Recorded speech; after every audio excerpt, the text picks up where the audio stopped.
Hey, Forrest here. Nothing like getting paid. And with ICCU's mobile app, I can deposit checks or accept Zelle payments so the money hits my account fast. I just wish there was an app for mowing the rest of these lawns.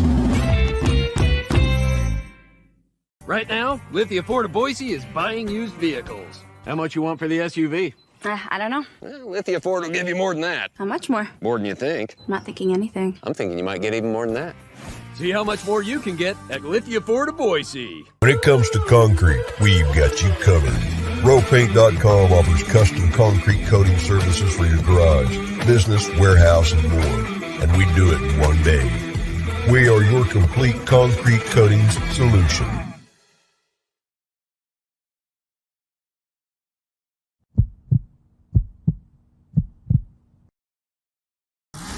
This is Bronco Nation News Live. The best interviews, the most informed opinions, the latest breaking news. Joining BJ Rains today is KTIK 95.3 FM The Ticket's Mike Prater. Listen to Idaho Sports Talk with Prater in the Ballgame, weekdays from 3 to 6 on 95.3 FM The Ticket and online at KTIK.com. Today's broadcast is coming from the Cutwater Spirits Canned Cocktail Studios. Check out one of their more than 30 flavors of pre-mixed premium cocktails at your local gas station or grocery store. Now, here's Mike Prater and BJ Rains with another edition of Bronco Nation News Live. Hey, how we doing, Boise State fans? Welcome on into a special Thursday edition Bronco Nation News Live here at BroncoNationNews.com. We got a very exciting show for you. We will not waste any more of this gentleman's time. I see he's ready to go, so we will bring him in. We're going to talk to Cody Gougler. Obviously, everybody knows Cody. We love Cody over there at Boise State. Senior Associate Athletic Director, External Affairs. Appreciate you jumping on today, Cody. We got a lot to chat with you. And how's it going, man? Good morning. Hey, good morning, BJ. Good morning, Bronco Nation. Thanks again. It's always a privilege to be on Thursday already. Got quite a few events coming up this weekend, so appreciate you taking the time to let us talk about a few of those things. A very important clip we got to show that will help set the stage for the interview today, obviously, as we go back in time and talk about you don't even know where I'm going with this. You probably do, but Cody Gougler, high pitch in his eyes, doesn't matter. And the best part about this, folks, is the trot here. It looks like he's done it before.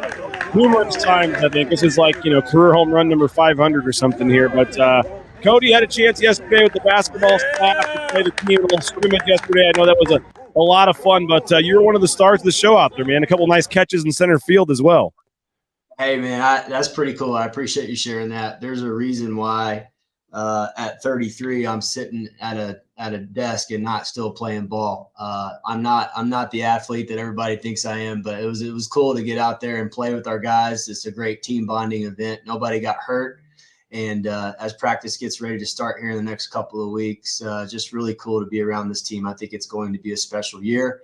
And just to clarify, I'm not a home run hitter. Those fences are like 200 feet, and we were using some juiced up bats. So I think there was about 20 home runs yesterday. You were pimping the trot a little bit, man. I really liked it. It was nice, but that was a lot of fun, man. You had the lefty, man, out there in center field you had Justin Schultz was over there going, man, I can tell that he's like, he must have played somewhere. I can tell he played. And it was Southeastern Louisiana back in the day. Yeah.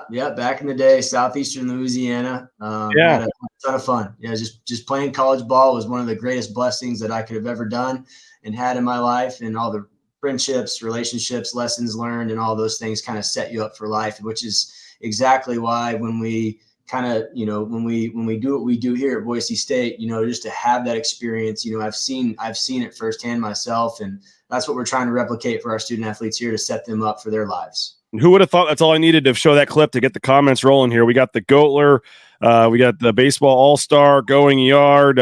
This is what I was talking about, some athletic bounce in the jog. Yeah, I like that. But the real video I wanted to start this off with, Cody, is I don't want to waste all your time, but I thought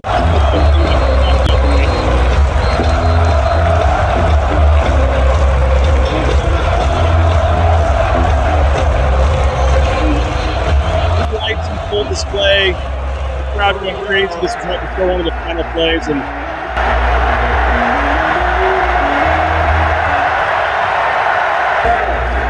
I know the final score obviously wasn't what you guys wanted, Cody, but And we didn't get to see the full light show, but the fans, the students, everybody that showed up, man, especially late in that fourth quarter, actually after you guys took the lead, man, that place was as loud after that Steph Cobb's touchdown as I've heard it. It's at least up there in the 10 years I've been here, man. That place was amped. Yeah, it was special, BJ. I think when you sit there in real time, and if you obviously all of us and on our staff, our team, we have a lot of skin in the game, put in a lot of work. There's a lot that goes into working in college athletics, and to get to a day like that and moments like that, I would be lying if I didn't tell you that, standing there in the moment, there weren't a couple of tears that came to my eyes, of just like that experience. You cannot replicate that anywhere else in society. Sports and entertainment and live entertainment and just the emotion of the moment. That's why we've made the investments that we have. That's why we continue to push. We know that we're not always a finished product, but those clips that you just showed there, that's special. And obviously it takes 37,000 people to come together to create that experience. And we're really grateful for Bronco Nation. And that was one of the better game day environments I've ever been a part of. So just thank you to everyone involved, and just grateful to be a part of it. Totally agree. Like I said, this is my 11th season covering, which is so crazy to believe, 11 years covering Boise State football, and haven't missed a home game in 11 years. And that was right up there, man, at the end of the game. And that was even with, not to call them out, but even with some of the students had left at halftime and not come back. I mean, there were in the corner, it could have been even louder, even fuller. But overall, I guess, I know so there were some specifics. We got a couple of questions here, but overall, how would you? I know you can plan all summer, you can do everything, and then once you actually get fans in the stands, it's a different animal in terms of trying to make things run smoothly. But overall, from the athletic department's side, how would you rate, I guess, how things went, maybe off the field, everything else that goes into the game day there? Yeah, we met with our staff earlier this week as we were planning for this Saturday and obviously the rest of the season. And we just wanted to make sure we took some time, and Jeremiah came in and talked to our external staff, which is, as you can imagine, a pretty large group that impacts this experience that you just showed on your screen. So it's about 30 people. And we just wanted to make sure before we started looking forward to what's next that we celebrated as a team. From selling out the Stickle Sky Center to what I believe was the best tailgating atmosphere I've seen at Boise State in my short 3 years, all the way to the enhanced programming, the concessions where we're just continuing to improve on, and then just the energy and excitement in the stadium. I've been a part of opening day at 4 different institutions, and I can't think of an opening day that was as electric and as successful as that one. We are not a finished product. We will certainly not make any excuses for some of the challenges that we had on Saturday. We want to be honest about those challenges that we had. And we're, when you look at those main challenges, those challenges are really getting everybody in the parking lots, getting everyone into the stadium as quickly as you possibly can with the resources that you have. And then once you're in the stadium, making sure that you can provide an enjoyable experience. And BJ, I think we did a tremendous job, and we're really looking forward to maybe making a few adjustments, tweaking a few things to just make it even better for this weekend and beyond. Yeah, I mean, I got there about 5 hours before kickoff to set up for our pregame show, and it was as full as a parking lot at noon as I can remember for a 5 o'clock game in a long time. We're showing some pregame kind of scenes here. Obviously, the team coming in for the Bronco walk. There were a couple things, and I know some folks have some questions. And again, I know a lot of this, Cody, is just, I think Jeremiah said it on social media, like just the infrastructure and the undertakings of the arena, I guess, are just not, or stadium we're not built for crowds this large. And there's just some things you physically can't do. But there were some, in terms of getting into the stadium, there were some long lines. I know the concession stands, some people had some issues maybe with some longer lines than usual to get to the concession stands. Is there anything you can do at this point? What do you say about some of the lines that some of the people encountered?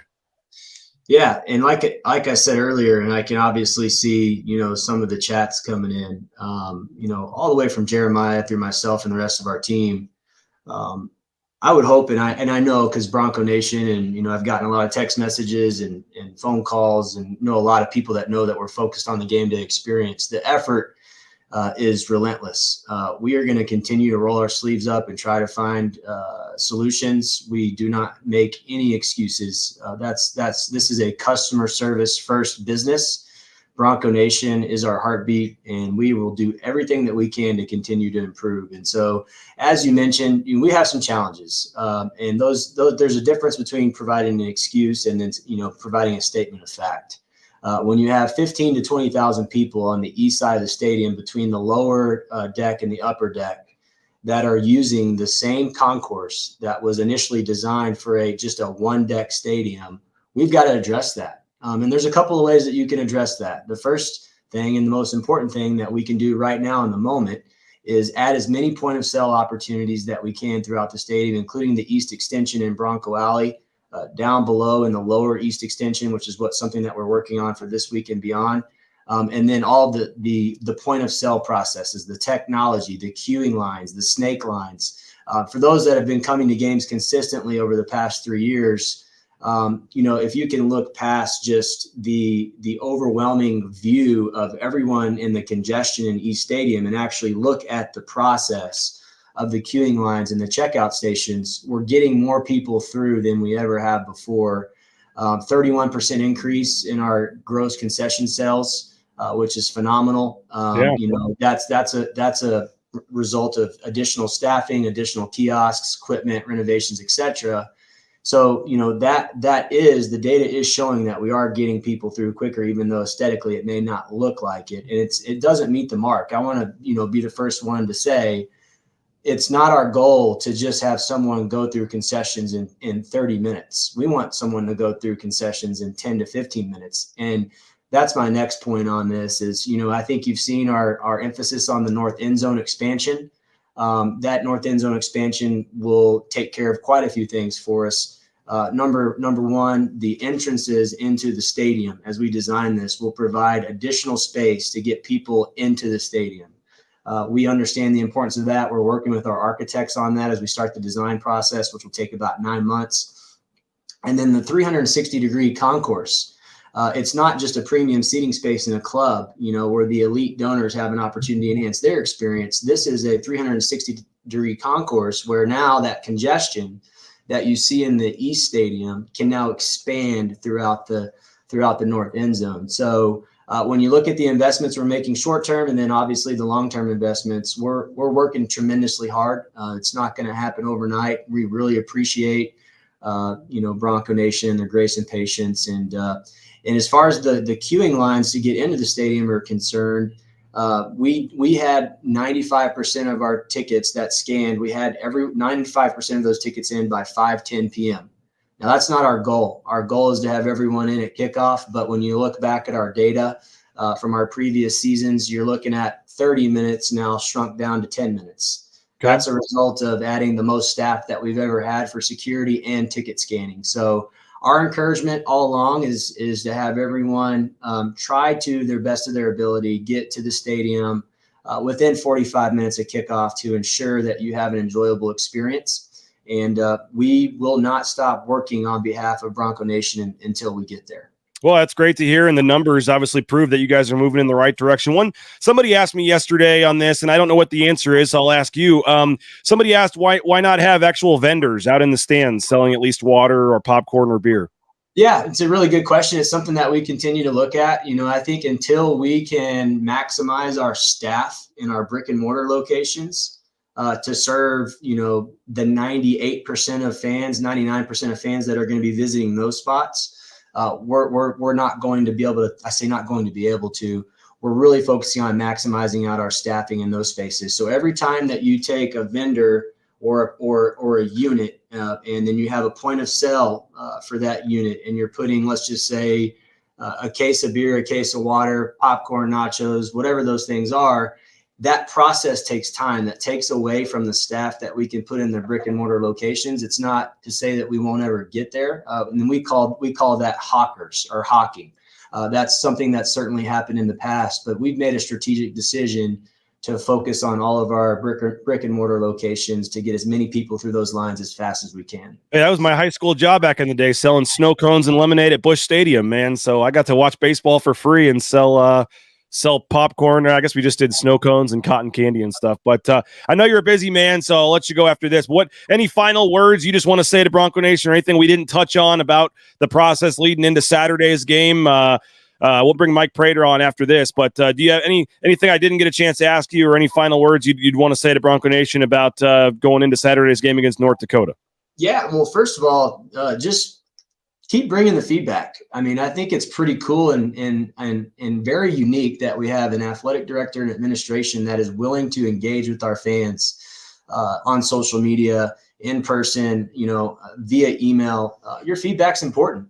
We've had the fan experience committee in place, a representative of Bronco Nation for now our second season, and a lot of that feedback has made us better. So just know that we're working around the clock to do everything that we can in our power to make your experience the best that we possibly can. We do have people on our staff that are experts in their fields and are strategically navigating that on a weekly basis. But with that being said, you are the heartbeat and the voice of our operation. And so just please continue to reach out, provide that feedback. And then for this weekend, obviously it's an early morning kick. We have a great opportunity to get that first win of the season and bring the energy and bring the chaos. And so make sure you wear your white.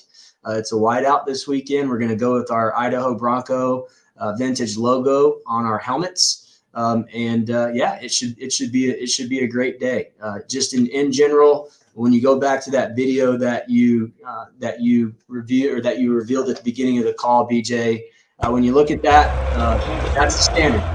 So, and we can't have that standard without Bronco Nation there. So thank you. I thought you were going to say the standard was the senior associate athletic director taking the starting guard, one of the guards, deep to right field. But man, I'll tell you what. When I saw you there, I was like, if I go up to the plate, I better make sure I'm buttoned up because I'm sure that'll find its way on social media. I had about 4 or 5 swing and misses, and I was trying to decide who's giving me a bad answer. Who do I not like here that I can call, that I can put, and I couldn't find anybody. You guys are all too nice. I mean, Mo Silla had one of the worst swings I've ever seen of a guy taking a swing, but he's too nice of a guy. I couldn't post the video of Mo Silla swinging and missing. So you guys are too nice. So we'll see if those videos ever see the light of day. You guys swinging and missing. Overall, it was a fun time though. It was.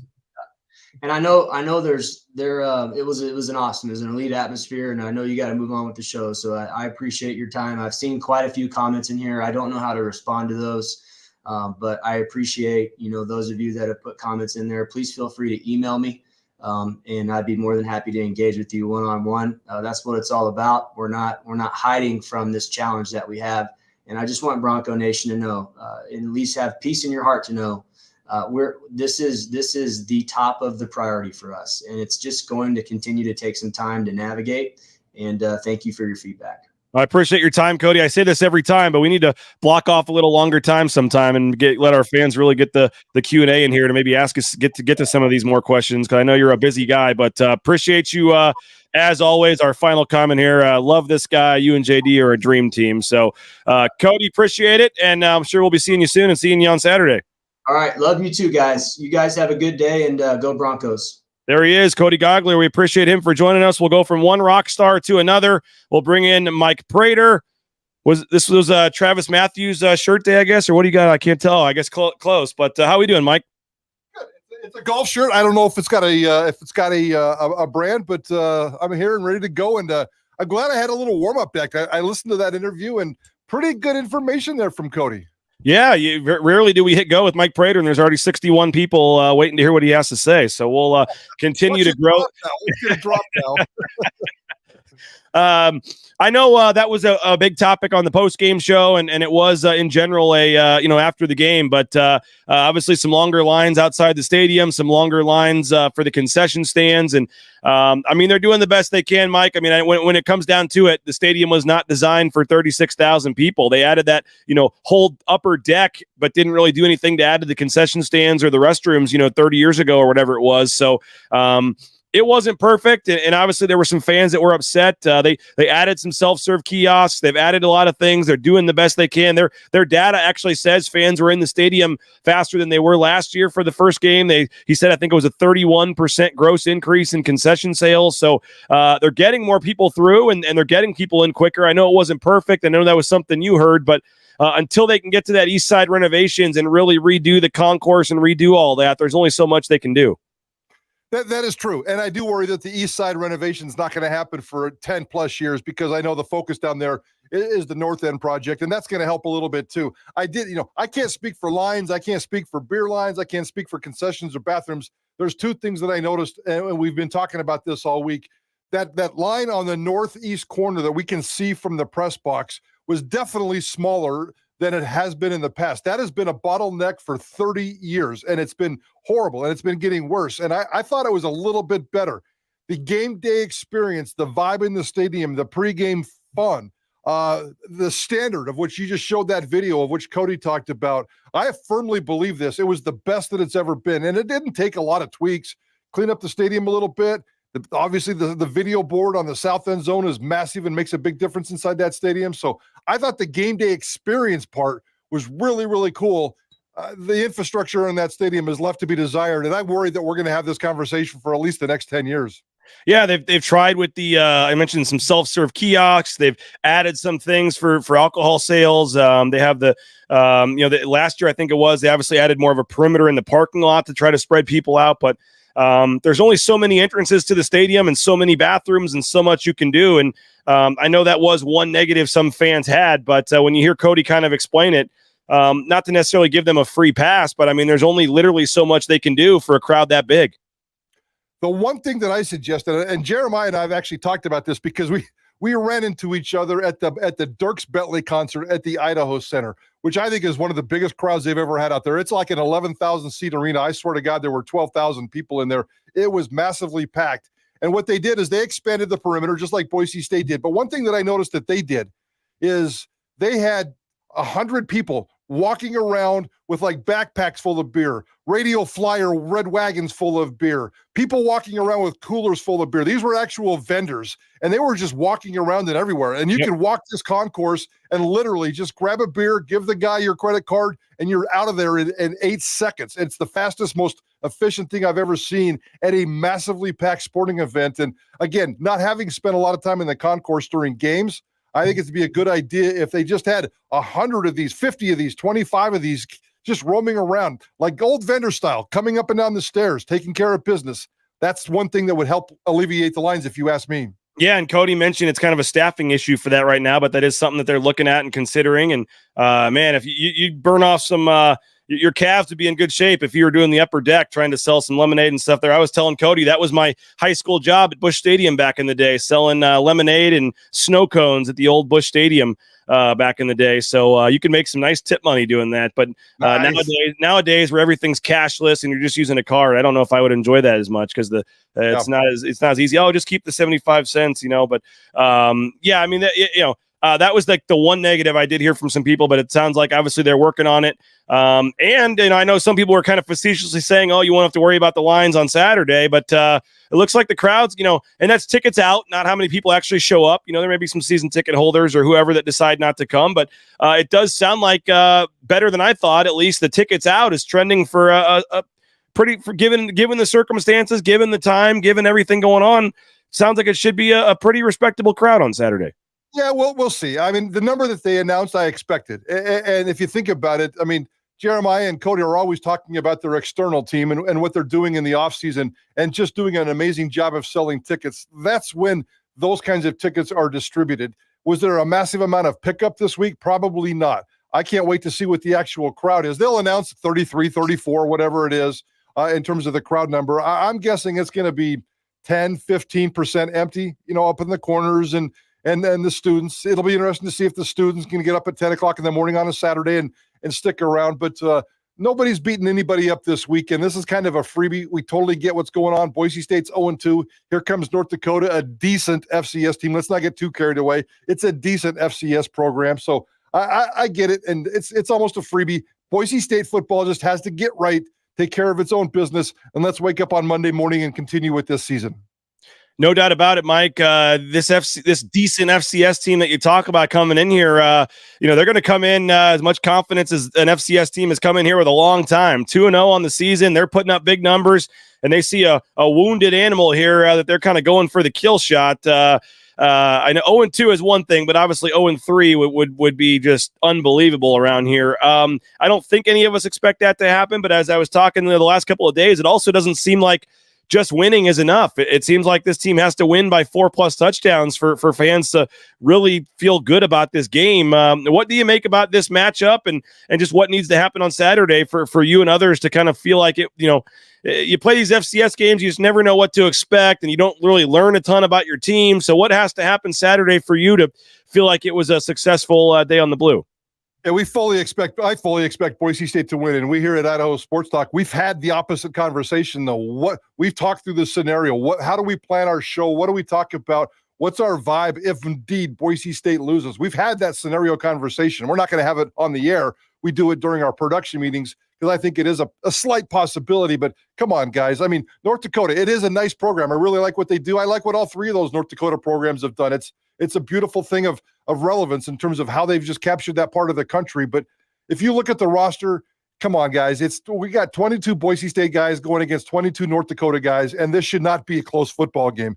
I understand that there's vibes and chemistries and intangibles, and Boise State's on its back heels, and here comes North Dakota just fighting and scratching and punching. And I get that the possibility, but they have one player from California, no players from Florida, no players from Texas, and 60 players from Minnesota and North Dakota. And we're not talking great players. They got great schemes. They play hard. I'm impressed with some of their offensive linemen are 300 pounds. Their cornerbacks and wide receiver are 6 foot plus. So, yeah, there's some signs there. But I just think Boise State should have better talent across the board, should win this game by, a couple of touchdowns. And we did a style points conversation on Idaho Sports Talk yesterday, and it was about half and half with the audience. A lot of people just want to win, baby, and the others said they desperately need some style points.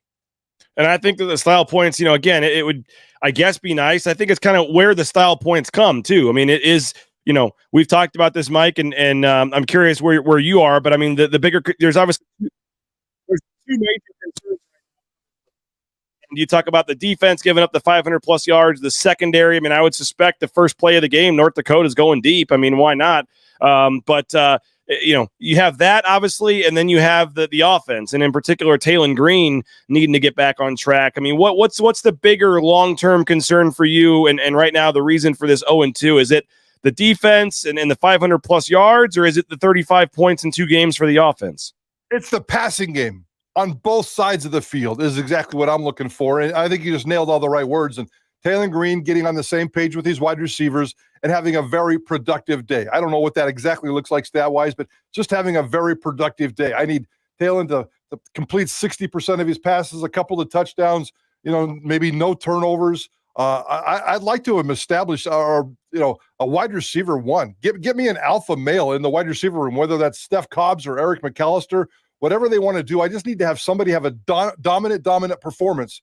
On the other side, it's defending exactly what I just talked about, and we don't have to go into the misery and the gore of what we've seen on the back end of Boise State's defense, just giving up way too many plays. So taking care of the pass game, and they're pretty good in the pass game. North Dakota is. They defended better. By the way, their opponents 50% completion percentage against North Dakota's defense so far this year. Taylen Green, take notice.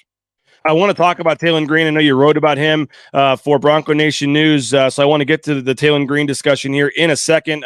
But first, I need to thank a couple of our sponsors. Taco Bell, TacoBellWorks.com. Check them out. SON Management, the Nicolason family. They've committed more than $300,000 to student-athlete scholarships for the men's and women's basketball teams. So next time you're thinking to grab a quick meal, support a local company that is supporting Boise State, think Taco Bell. Obviously, we're in the Cutwater Spirits mobile studios. More than 30 flavors of premix premium cocktails. Pick one up at your local gas station or grocery store. Prater's in the rowpaint.com studios there in downtown Boise at KTIK. Rowpaint.com, the official paint and coating company of Boise State Athletics. One-day install on those concrete coatings. Check them out. I highly recommend them. Leon Rice, they'll be telling you about them in some commercials here shortly. So rowpaint.com. They'll come out for free and walk you through the process, give you a free estimate on how everything works. Make sure you check them out. Lithia Ford of Boise. You'll see Taylen Green driving his F-150 from Lithia. Riley Smith. There's Paige Barch on the screen there. Volleyball's in action tonight, by the way, 7 o'clock. You can see Paige probably rolling up to the arena in her Ford Bronco there. So check them out. LithiaFordBoise.com. View the full inventory of vehicles. LithiaFordBoise.com, and of course, Idaho Central Credit Union, ICCU.com.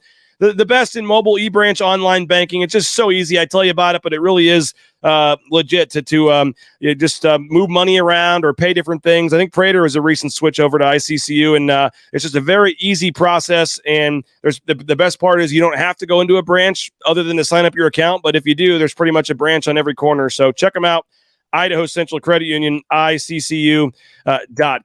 Let's see. We got a lot of different comments and questions here, Mike, but I do want to let's continue this discussion. And Taylen Green is obviously dealing with an ankle, rolled it. It sounds like late in fall camp, rolled it again in the first quarter. It sounds like maybe that's why he's not running as much or didn't in the Washington game.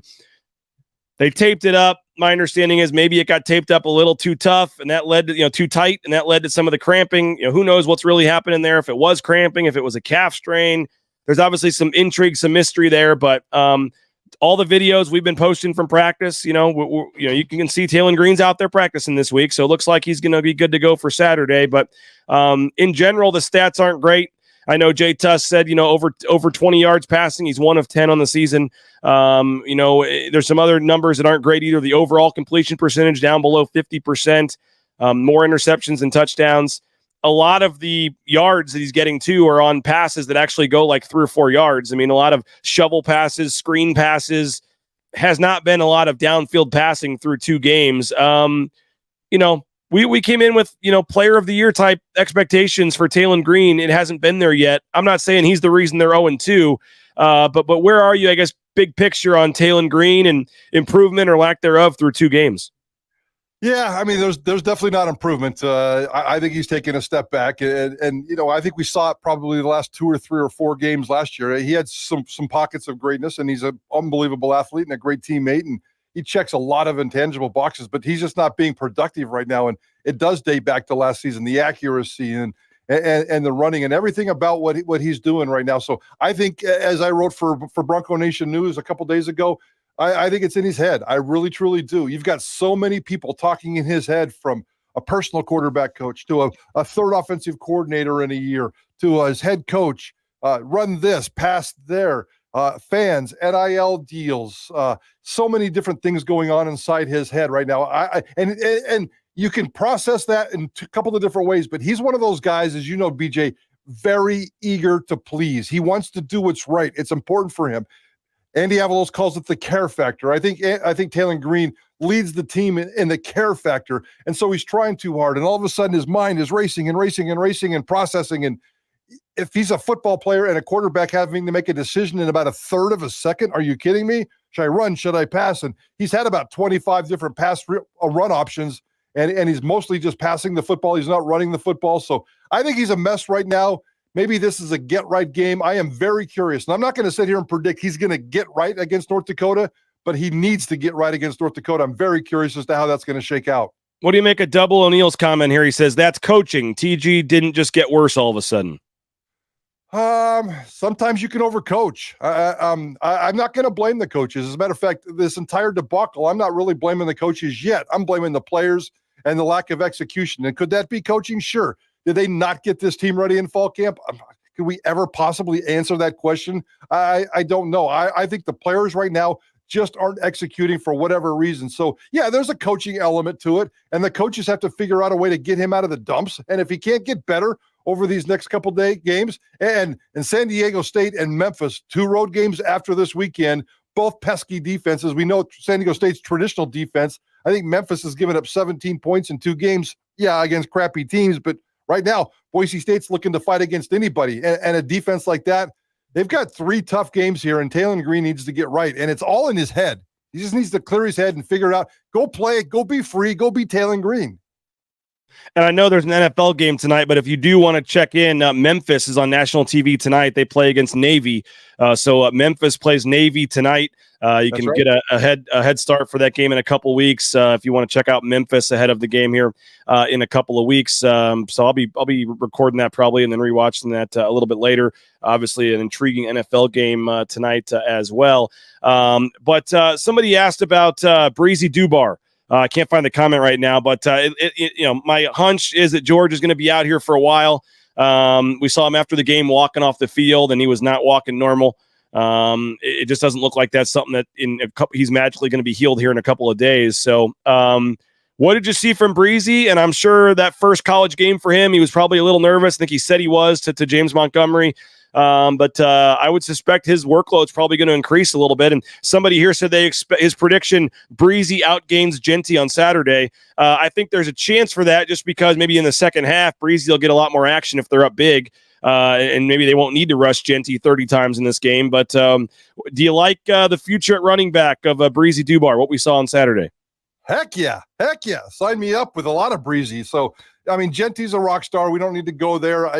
I'm not going to make any kind of crazy predictions that Dubar is going to outrun Genty. That would mean, as you pointed out, Boise State's dominating the second half, and I'm not quite ready to go there yet with this football team. So I'd like to see it happen, but I just can't sit here and picture that quite yet. So great start. You could tell that he's a different back. He's a lot taller of a back. He's shifty back.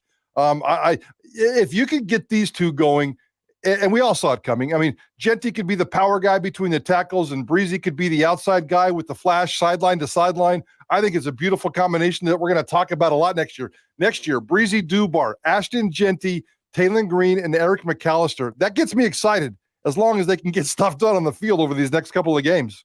We mentioned Taylen Green. We probably should expand that part of the conversation to the wide receivers because Nicholas says I think the receivers need to get right as well. There's been a lot of talk about freeing Prince Strawn and where is he at.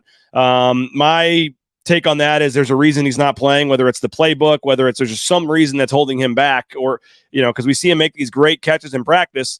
And then through 2 games, he doesn't have a target yet. So there's something, coaches aren't dumb. They're not playing him for a reason. But just no one, and again, part of that's Green, but part of that is these receivers didn't have as many drops in the UCF game, but still didn't get quite as many, a ton of separation, not a ton of downhill passing. How much of the Taylen Green not, doing a lot downfield should be on the receivers?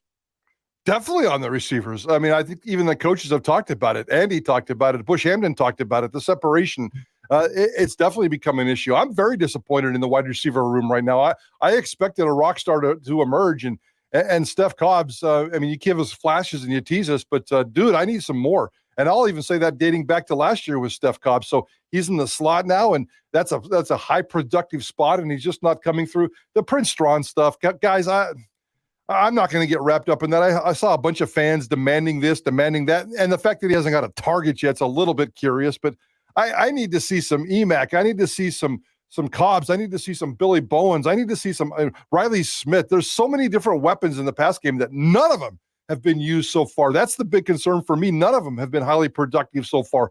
How you fix Taylen Green and how you put wide receivers on the same page, I have no idea.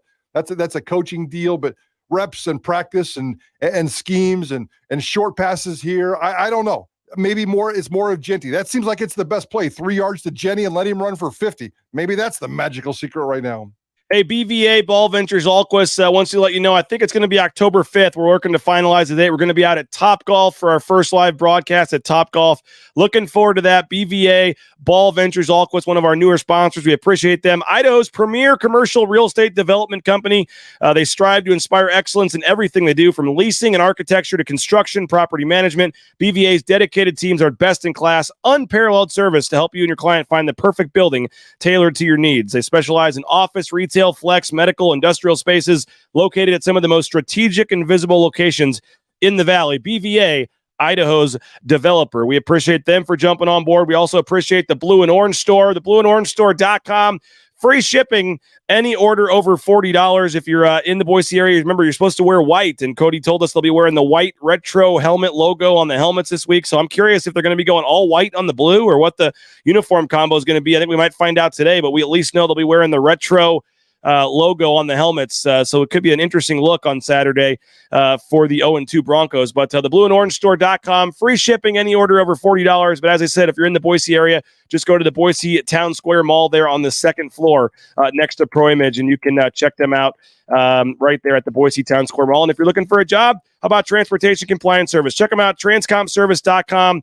The best in complete trucking compliance management. If you need a job, check out Transportation Compliance Service. Whether it's Amazon truck in your neighborhood, the big rig on your screen, TCS can help you every step of the way to get into the trucking industry and get you out there towing that first load in no time. All right, Mike, the offensive line. We haven't really talked much about them, and that's usually a good thing. They have actually, for the most part, we talked to Tim Keene again yesterday, but I mean, I'm sure every coach is going to say it's not perfect. They miss a play here and there. There's been a couple sacks, but for the most part, man, I don't know about you, but when I heard Roger Carrion was going to be starting the first game of the season against that UW defensive line, I mean, there was a little like, and nothing against Roger Carrion, but just a redshirt freshman that had started one game in his career.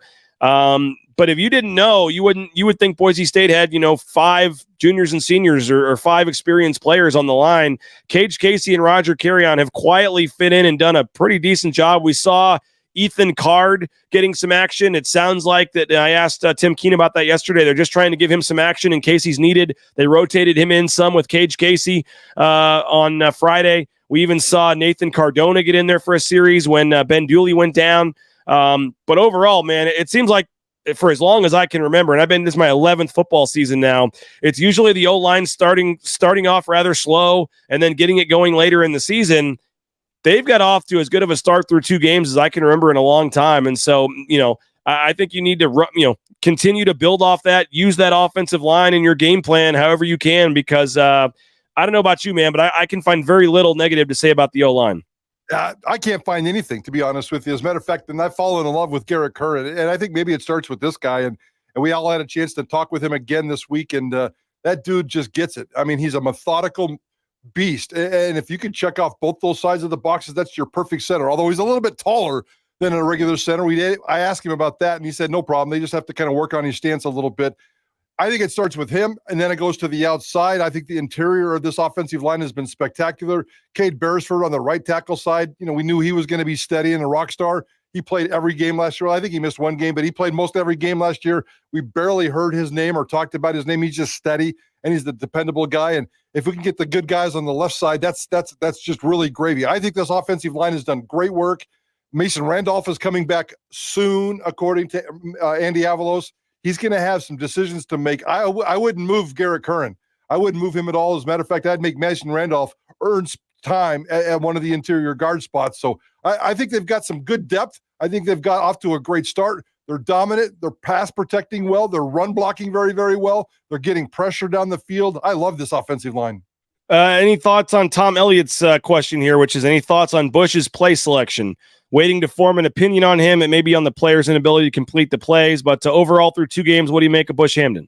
I have no issues with the play calling, and I'm probably a lot more tolerant than fans because I know what goes on behind the scenes. Actually, I don't know what goes on behind the scenes, but I understand that things do go on behind the scenes, and sometimes you just don't know these situations. We learned so much on Monday when we talk to these coaches and kind of break down, why was that curious on Saturday night? And they tell you, they go, okay, that kind of makes sense. I'm not giving anybody a free pass, and I promise you, I'm trying to watch Bush Hamdan's play calling as much as possible. I got 0 issues with his play calling so far. I have bigger issues with the red zone, and I want to talk about that for a couple of days here on either with you or on Idaho Sports Talk. That is zero snaps in the red zone last week, 7 snaps in the red zone the week before. This team can't get into the red zone and be efficient, and that really cripples your play calling. That really cripples your offense. They need to be more efficient in the red zone.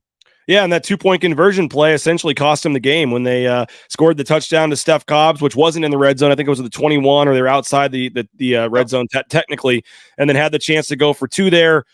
Made the throw to Billy Bowens, which was a little surprising to me that he was the choice there, given how the first 2 games have gone, but wasn't able to make the catch. And then all at that point UCF needed was the field goal. What do you make of Andy Avalos? And as we kind of wrap this up here, but Jordan wrote about him, but he's getting some heat obviously fans are unhappy, and he has continued to stay overly positive these 2 games about how they're going to have a good team. When you look up, the record's going to be good.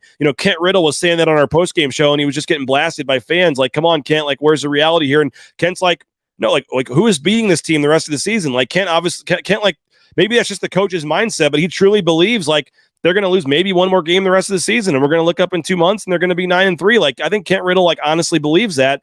I think, Andy Avalos seems to be the same way. Like, he still think, like, yeah, we're going to have a really good team. I'll go to war with this team any day. Like, a lot of fans don't want to hear that. I know he's not going to come out and start ripping coaches or ripping players, whatever. I guess what else is he supposed to say? But just the calmness of Andy Avalos through 2 games. Your thoughts?